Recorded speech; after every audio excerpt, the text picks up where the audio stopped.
юу ягаад морь цагт эхэлж байгаа гэхээр бэлгшээгээд ирсэн яа одоо тэгээд яг одооны төр засаг бол ерөөсөө ард түмнээ сонсгоо байцсан байна.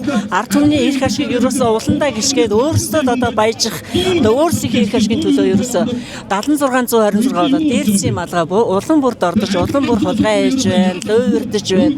Одоо тэр дэлгэр сайхан хийж байгааг хардаа. Одоо та нар ингээд карбиныг гэрээг одоо ил болгоё гэхээр яаж ийн вэ? Хятад хилээ хаах гэдэг энэ хилээ хаах гэдэг хаавал хаал үстэй. Бид нар хилээ хаацсан байхад яаж амьдарч илаа? Хичнээн олон үйлдвэртэй хичнээн сайхан социалист нийгмийн үед сайхан амьдарч байсан. Үнэхээр өнөөдөр бол залуучууд алгын дунд дэргэм насныхын цөөхөн байна. Бид нар яагаад энэ голдуу насаачууд ирж байгаа гэхээр тухайн үедээ залуу насндаа энэ эх орны төлөө бид нар бүх насаа зориулсан учраас элэг одоо үнэхээр эмзэглээд ирсэн.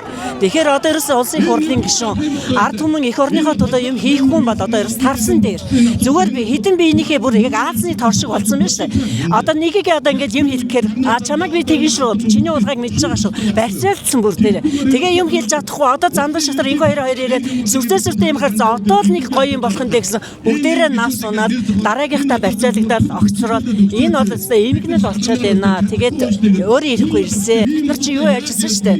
Сангийн аж ахуй гэж яхад би нягтлан хийжлээ. Тэр үед 440 төгрөг авдаг байлаа. Амьдрал хангалттай хүрч илаа. Дараа нь 20 дугаар тогтоол буюу 90 оны одоо арчлал гарсны ар дээр бид нар 19200 төгрөг авлаа.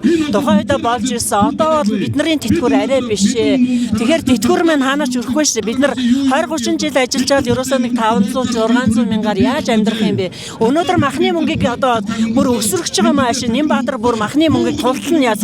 Намар дээр чи хямдхан байхад нөөцийн мах бэлтжээд одоо яхаар махны мөнгө нэмжээдэг. Энэ бол ерөөсөө ард түмний эсрэг эх орныхоо эсрэг ерөөсөө л хятадын бодлогыг л одоо хэрэгжүүлээд ах шиг байна. Би тэгж л бодож байна. Хардах хэрэгтэй.